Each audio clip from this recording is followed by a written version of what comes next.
that's Christmas over and done with then. Everybody enjoy it? Yes. Was anybody fortunate enough to get along to a children's nativity play this year? Because they are fucking brilliant, aren't they? Always brilliant. So my girlfriend, she's over there, she's a teacher. She spends a lot of time helping children get ready for a nativity play instead of helping them learn how to read and count. What you might consider the important stuff, but there we go. So, but yeah, they're brilliant. There's always a sheep picking its nose. There's always an absolutely fucking horrendous version of Little Donkey. Mary swinging Jesus round by the neck as if he's in some kind of wrestling match. But I've got to be honest, I'm biased against nativity plays, because when I was 6 years of age, my teacher, Mrs. Beecham, who was a fucking bitch, cast me as the wind. Yeah, you're right, I never fucking had it either.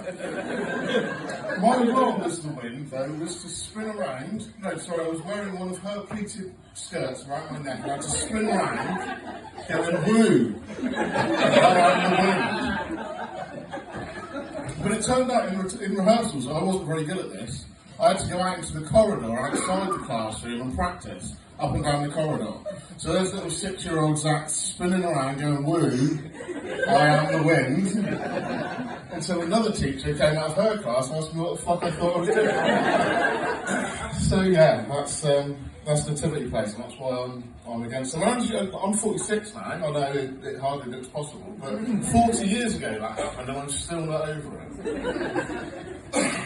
But something else I've recently had to become accustomed to is internet dating, because I got divorced a few years ago. Sarah wasn't involved in that since she wasn't, but internet dating is something I've had to get into over the last few years, and I'll tell you what, that's a fucking different world. So has anybody here used any of the dating apps? Yeah. Tinder, so you've got there's several of them, but the four main ones I guess are Facebook dating, Tinder, Bumble and Hinge, and they are all exactly the same. They market themselves differently, and people perhaps present themselves differently. So you've got the sort of Facebook dating, Tinder, that's sort of your Lidl and your Aldi kind of thing. Then Bumble's maybe Sainsbury's, but then Hinge sort of markets itself more like the M&S end of the market. These aren't just normal middle-aged, damaged people. These are M&S damaged people. But there are four things. Everybody on dating apps does travelling, so we'll just skip straight over that. But every woman between the ages of 40 and 50 who lives within about a 50-mile radius of my house loves three things. Absolutely fucking loves them. One, and you might even be able to guess, one is they all love hiking. They love it. They all love hiking. Two, so roast on Sundays.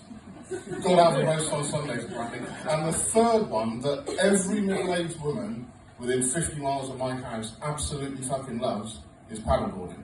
Apparently. I've never been paddleboarding. I'd like to go paddleboarding, but I can only assume that all the lakes and rivers anywhere near my house are absolutely fucking teeming with perimenopausal women. So I'm so far avoiding that. But then, who knows, maybe my nativity play experience helped me with the internet dating, because it's all about strange costumes, awkward performances, and somebody ends up in tears. So I'm going to leave you tonight, but what I do want to do, hopefully I've just made you laugh, but more than that, I want to give you some really good life advice, alright? And that life advice I want to leave you with is this. You've heard people say it's easy to blame other people for your problems, yeah? Heard that? Yeah. This is my advice. It is. It's a fucking piece of piss. Try it. Ladies and gentlemen, Jack Macy!